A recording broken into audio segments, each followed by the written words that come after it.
I've realized that the things that we do, what we want, and even how we feel doesn't always come from within us, but around us. We are easily influenced by other people. What they do and what they say have a great impact on our decision making. This is not to say people don't have a mind of their own, but we like to have someone to look up to. We naturally like to follow. And as long as we're not losing who we are and what we truly want for ourselves, following is not so much of a bad thing. I remember when I did my big chop.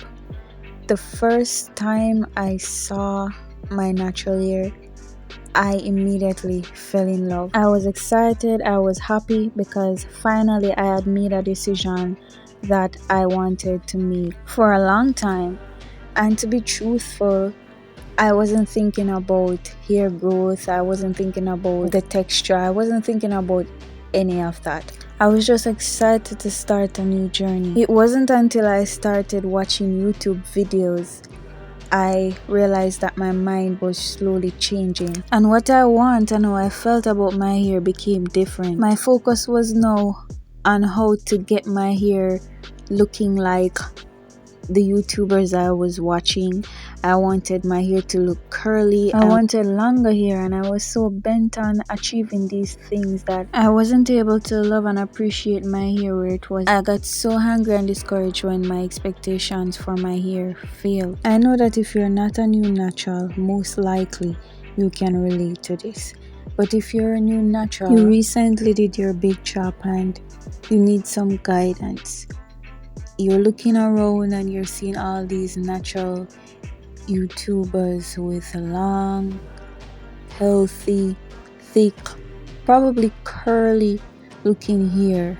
I don't want you to start focusing on those things. What I want you to do is to spend time to love and appreciate your hair where it is now, and get to know your hair, so whatever expectation you have of your hair will not be because of another person's hair type or what another person's hair likes or dislikes. Look at yourself and search within to figure out what you truly want for your hair. If you hadn't seen that person or those persons with long hair, would you have wanted it right now? I felt like my short hair was less of an accomplishment and it was less worthy of love and appreciation. I felt like it wasn't healthy and up to standards because the YouTubers I was seeing, they all had thick, long, curly hair. But having short hair doesn't mean your hair is less beautiful or healthy. Your short hair is also deserving of love, appreciation. It is the start of your journey, and as with every other journey, you have to start somewhere to get if you searched yourself and long hair is what you truly want, I advise that you take your time. Don't get overly anxious or try to speed up the process, because it will not happen before it's supposed to happen. You can try your best to keep your scalp and hair healthy, but your body will go at its own pace, and there's nothing you can really do about that. Set goals, but don't be too rigid with time frames, because you can and you might encounter setbacks. I had to teach myself to slow down by taking a break from watching YouTube videos because it was just too overwhelming.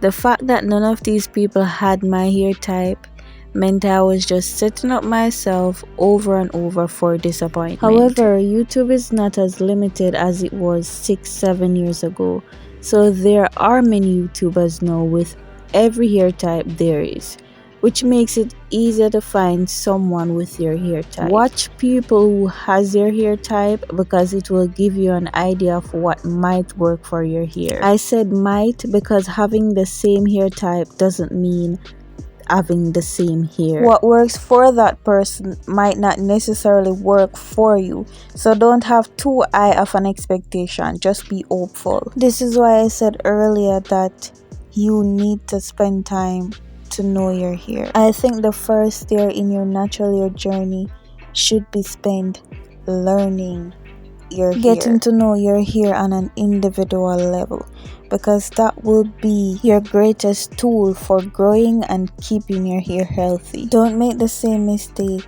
I made. I was trying to achieve hair goals without love, knowledge, or patience. Your hair can grow at any stage in your journey, and it can become healthier at any stage in your journey as well. But you have to have these 3 things that I mentioned just now for that to happen. I wouldn't say I hated my hair because I didn't.